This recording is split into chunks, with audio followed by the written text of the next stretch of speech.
बिस्मिल्लाहिर्रहमानिर्रहीम अस्सलाम वालेकुम। एक बादशाह ने ऐलान कर रखा था, जो अच्छी बात कहेगा उसको 400 दिनार सोने के सिक्के दिए जाएंगे।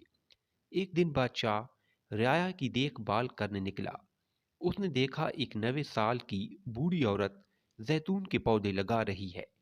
बादशाह ने कहा, तुम 5-10 साल में मर जाओगी और ये दरख्त 20 साल बाद फल देंगे। तो इतनी मुशक्कत करने का क्या फ़ायदा?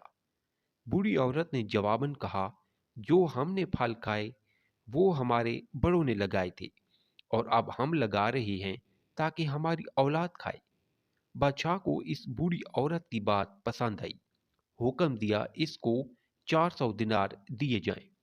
जब बूढ़ी औरत को दिनार दिए गए, वो मुस्कुराने लगी। बादशाह ने पूछा, क्यों मुस्कुरा रही हो? बूढ़ी औरत ने कहा, जैतून के दरख्तों ने 20 साल बाद फल देना था, जबकि मुझे मेरा फल अभी मिल गया।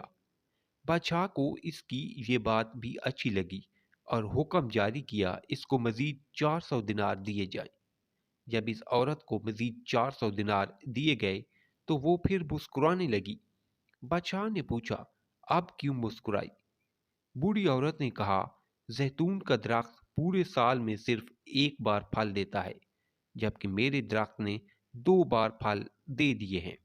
बादशाह ने फिर हुक्म दिया, इसको मजीद 400 दिनार दिए जाएं। ये हुक्म देते ही बादशाह तेजी से वहां से रवाना हो गया। वजीर ने कहा, हजूर, आप जल्दी से क्यों निकल आए? बादशाह ने कहा, अगर मैं मजीद इस औरत के पास रहता तो मेरा सारा खजाना खाली हो जाता, मगर औरत की हिकमत भरी बातें ख़त्म न होती। अच्छी बात दिल मोह लेती है, नरम रवैया दुश्मन को दोस्त बना देता है। हिकमत भरा जुमला बादशाहों को भी करीब ले आता है। अच्छी बात दुनिया में दोस्त बढ़ाती है और दुश्मन कम करती है, और आखिरत में सवाब की कसरत करती है। आप माल और दौलत से सामान खरीद सकते हैं, मगर दिल की खरीदारी सिर्फ बात से हो सकती है। लिहाजा दिल के खरीदार बने, माल के तलबगार ना बने। अगर आपको मेरी स्टोरी अच्छी लगी तो प्लीज़ मेरे चैनल को सब्सक्राइब और वीडियो को लाइक ज़रूर करें।